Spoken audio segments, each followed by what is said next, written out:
yazi ukuthi icishile le nto ayishuthi lutho ngiyanithusa nje kuphela.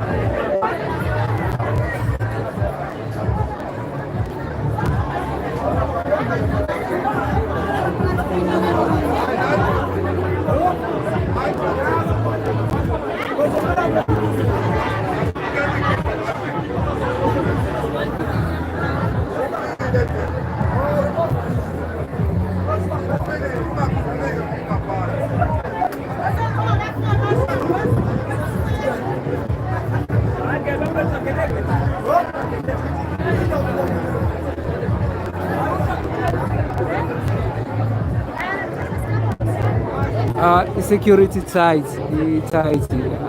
ngangokuthi abanye abantu sebeze bajike ngoba abantu abangeniswa kufaka amabhande